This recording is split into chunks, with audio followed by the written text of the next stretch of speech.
welcome to Florio Models, kit review time. Today we've got Hobby Boss's 1/48 scale Hawk. This is the Mark 1, or known as the T1, in the RAF markings. As you can see, very nice looking down on the box, everything. Some nice box art. Hawks, years ago, you couldn't find a 1/48 kit. Now everybody's doing them. So you see, you've got the nice sort of Raspberry Ripple scheme, or the sort of wraparound camo, which I love. Okay, so your kit number for this one is 81733. And there's a look at it. We've got a little bit of weapons, a couple of types of sidewinders, bit of photo etch, some nice decals and everything else just like that. So in the box, we actually have the usual blur, which we'll have a look at first. Okay, so we've got the usual things of what's coming out and when, and then obviously you've got a bit about the Hawk there. We've got the colour fallout, which we'll just have a look at in a moment, and we've got the instructions. Okay, so usual thing. I've got the parts trees and everything else, call outs down there. As you can imagine, normal type of thing for aircraft. So straight in forward with the seats. We've got some photo etch for the harnesses, quite a nice touch. Looks like a nice tub. We've got decals for the instrument panels, things like that, as you can imagine.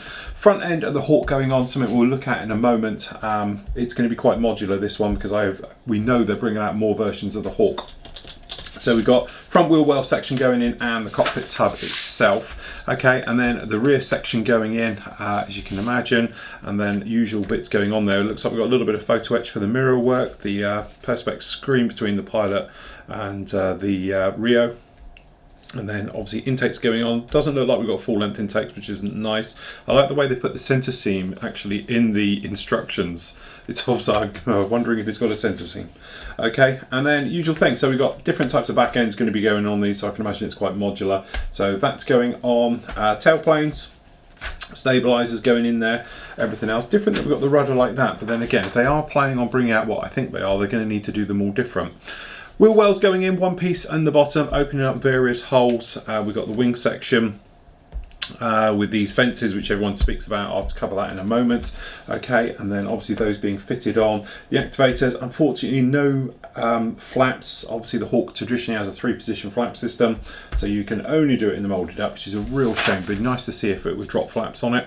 Okay, and then the gear itself. So gear, pylons, going down there, some nice sway braces onto them. Looks like we've got weight on wheels, just looking at the tyres, the way they go in. And again, looks like we've got the actual gear system going in there, weight on wheels with the tyres. Gear being fitted.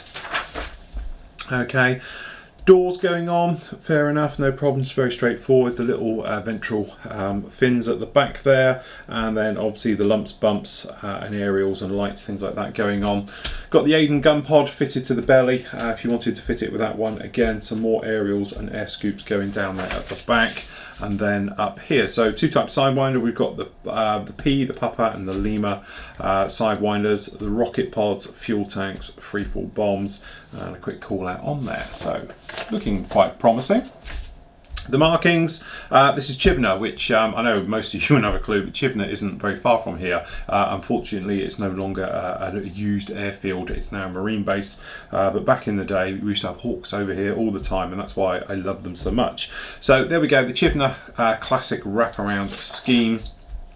And then we've got the other ones. We've got the actual training Astro ones over at Boscombe Down, and then we've actually got the other one, which is from Valley, which is the nice 74 Squadron with the Tiger on the tail. Okay, very famous aircraft, and done to death by many a modeler. So in here, okay, we'll start on it because it's been spoken about a lot. The fences on the wings, which we've got just down here. If I just drop this top camera down just a little bit. Okay, so as you can see, we've got these fences on the wings. All right, to be honest, it's the Mark 64 has the actual fences on the wings. And as I said, when this first came out, everyone was like, oh, schoolboy error, they've copied it. I think they are going to be bringing out the Mark 60s coming out, the single seat. That's why we've got a different nose. So what they've done is they've elected to do a universal wing, which, let's face it, is on the Hawk, and put them in.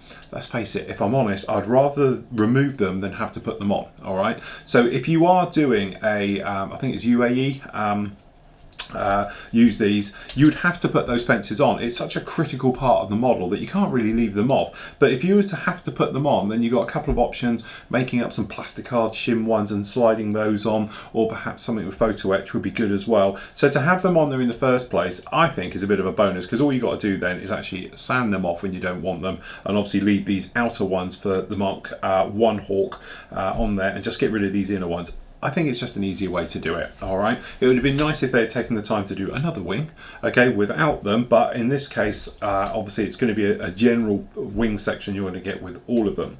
That said, usual thing down here, we haven't got any riveting detail on here, but we've got very nice crisp panel lines and everything else. The Hawk traditionally has the flaps in the up position anyway, so very nice. We've got the actual flap activators, got a little bit of riveting detail down there, no problem at all. Some nice detail inside the actual wheel wells themselves, so we've got some wiring, a little bit of plumbing running around there, got the holes to open those up. All the ejector pins look very nice flash, no flash, ejector pins are flat, and everything else like that. A little bit of texture on the mould, it's quite rough, but again, I think it wouldn't be too hard to get rid of that. These inner ones are no problem with that at all. Nice clean crisp moulding with all of those.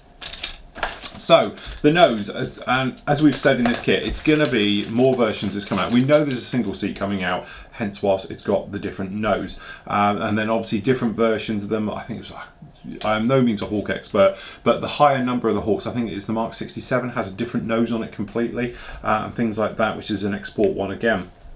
And I think Academy have actually released that one. You can have that one. Academy have done that version, but yeah, so the standard T1 nose on there. Again, it would have been nice if we had some panels open and things like that, but it's quite a straightforward off-the-shelf type of kit with no extras in it, hence its price break. A little bit of work down on the inside, as you can see, but no switches or anything else down there. It's pretty plain in there, and nothing really to get too excited about. So the main fuselage itself, we have... Sorry, keep that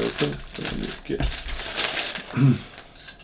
So looking down on here, what is very nice, and it's a nice touch, is the first one I've seen, they've actually included raised rivet detail all on the tail, which is something which many a modeler has taken their time to go back and recreate. It's actually here for once, which is really nice. Normally all the other kits are recessed, actually they're raised. They are big lumps all over the side of this one, just down here at the back by the engine part. It's nice to see they've taken the time to recreate those. They're very nice, they're very sharp, they're very high, good register all the way around them again. All the nice panel line detailing, the fire hatch, oil levels, things like that done. Got a little bit of sinkage, I think, just down here on the bottom. I don't know how well the camera picks up. It looks like we've got a sink mark down in here, but not too bad. Instrument panel tops, looking nice. Got some nice details on there, some riveting, a little bit of wiring, the bits and pieces around like that. Here we are. This is the two types of exhaust at the back. Obviously got the one above it. Some have the light on here, some have it to one side. It's a myriad of things, the way that they all go around the back. You know, they've got 3 holes in one of them, which you might be thinking might be diesel ones coming in. Perhaps they're going to do a red arrow one in the future as well. So generally not too bad, actually, considering I know the naysayers jumped on this kit really heavily to start with, and were like, oh, they've done this, they've done that, you know, schoolboy errors. Actually, when you think about it, the way that they've designed the kit is lending itself to more modular, lots of versions and everything else like that. Nice job on the cockpit, as I said, nothing massively, but we're only in 48 scale. I'm sure the aftermarket boys will be along with some colour photo etch and things like that, really to liven these up. But to be honest, in the Hawk cockpit, it's quite plain. There isn't much going on down in there anyway. Got a little bit of riveting detail, things like that down here in the upper one. Not too bad at all. Okay, and then just flipping over, instrument panels are all raised details in there, so we can see a little bit of flash around the actual pitot tubes, things like that, but not too bad. We have got 2 types of P2O tube on the front here, so as again, it's lending itself to be quite a modular kit with other versions coming out. A little bit of riveting detail, which is quite a nice touch, and we've got the bulged and non-bulged front wheel well as well. So as I say, don't jump on this one too heavily. There's going to be lots of versions coming out, and I think it's just their way of doing it without having to retool every single time. So down here, we said about it, unfortunately you don't get the full length intakes, but what you could do is cut this edge out, okay, hollow it out, and then this one obviously will then feed into it. So these intakes aren't too bad. One piece molded, So not too bad in there at all. I think if you was to open up the back, you get a bit of depth in there. No problem at all. So we've got the fuel tank, a centerline fuel tank just down here, and then we've got the various things. So the weight on wheels, as we can see, quite a nice touch. It's got the nice dome in there. The exhaust, not too bad at all, a little bit in there. The aerials all seem to be quite nice. We've got the fins. The scoops for the top, which are quite nicely moulded, nice and hollow, things like that. I presume it's a set of rudder pedals, which don't look exactly brilliant, if we're honest there. Okay, the speed brake, nicely done. We've got the little bump on the back as well, the little skid, nice riveting detail around with that one. Nice in the middle as well. We've got no ejector pins in the middle of that. That's actually quite a nice touch. Very nicely done. The gear itself, all a little bit soft, but it's all there. We've got some moulded in hydraulic and brake lines, things like that in there, which are quite a nice touch going around. This part here, which we'll have to check the clear part, looks like the framework for the glass centre panel between the two, like that. So the wheel wells, nice detail on the inside of those. That's actually very nice detail, very crisp, very sharp, no problem at all.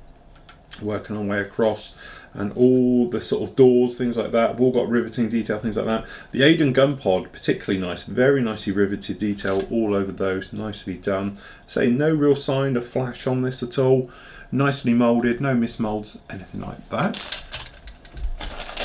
Okay, just down in here we have the seats, which again, they're going to be separate because you imagine different air forces using different seats, things like that. So as we can see, going to be exactly the same. This one is for the RAF type of the seat. I don't know the number off the top of my head. Looks to be about right once it's together. But as you can imagine, you're going to get different seats for different ones. Okay. Again, exactly the same. We've got different tails because obviously they're going to have different tail planes down in there. That's why they're separately moulded on D in this case. Nothing to get excited about there. And we've got the tail, which has got some nice mixture of riveting and recessed details down in there, just like that. Again, the reason it's separate, it's modular. There's going to be a load more of this type of thing coming out.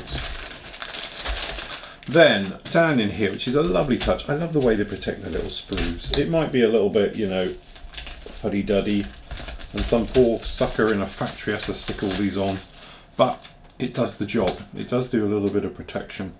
So match pair, fuel tank, rocket pods. The pylon's quite nice, some nice details down in there. We've got the sway braces, which is nice. To be honest, the sidewinders look very, very nice. The Lima one particularly looks very nice. The L, it's got the nice curves on the tail. The earlier type being the Papa one looks very nice as well. No problem with any of those parts. Generally some nice detail. These wheels with the brakes, okay, nothing you go massively wild about, but it's nice that it's weighted wheels, which is a very nice touch from a modelling point of view. And the racks for the weapons, quite nice details in there as well, if you wanted them with or without weapons. So very nice. Okay, clear parts. So we're guessing this has probably got a centre seam in it, purely because the instructions said so. You wait, this will be one of those a few times it doesn't have it. Okay, this is we were talking about before, so you've obviously got an option. So we've got the nose light just down here, looks very good. Okay, and we've got that centre piece of perspex which separates the pilot from the guy in the back. Okay, so that's quite a nice touch. And then what we have is, would you believe it? Okay, so it doesn't have a centre seam. The instructions show the canopy with a centre seam and it doesn't have it. Perfect. But that is, again, we were talking about Hobby Boss before. They've really got their act together with all these clear parts. The moulding is beautifully done. You got distortion, but because of the angles you don't get it. But from above, as you can see, we've got very little distortion on those whatsoever. No centre seam whatsoever in it, which is absolutely beautifully done. Got a little bit of rub on mine, considering it's been protected, obviously, before it got wrapped up. But nothing that a couple of swipes with a polishing stick wouldn't take care of. But that is a beautiful canopy. And it doesn't have a centre seam, even though the instructions said so. Weird. Well done, Hobby Boss. Again, you've managed to throw a curveball with these things. I'm wondering if it's this guy that was in there that scratched it up. Wouldn't surprise me. Let me just pop this one in here. Okay, so we've got a couple of other little bits down in here. So we've got the little lights and the warning things and the heads-up display in the front. It's actually not a heads-up display, it's a gun sight on these. The photo etch, as you can see down here, quite a nice touch, no problem with any of those at all. So you've got obviously a match pair for both the seats, front and rear. And we've got the decals. So we'll just whip these out just to have a look.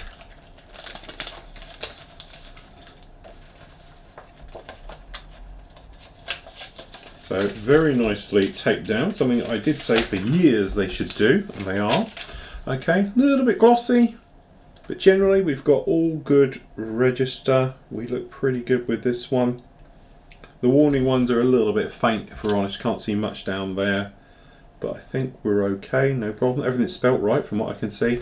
We've got this thing about doing decals for the det cord above. This is the detonation cord, so the crew can eject through it for the canopy.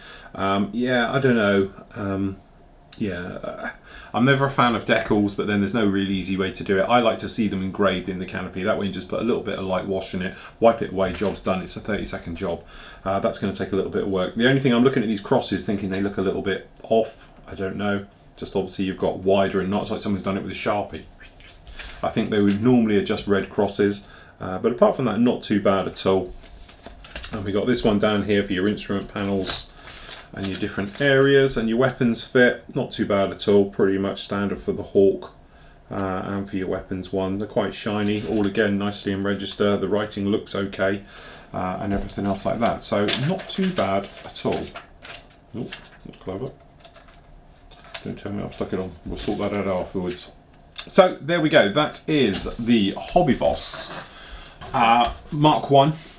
I think there's going to be other versions coming out soon. I should think we're going to have a single seat. Perhaps we're going to do different versions of the Hawk. That's why we've got it here. Some of the highlights of the kit, great that it's got riveting down the back. It's going to save you a lot of work having to do that one. And generally, really, really nice kit.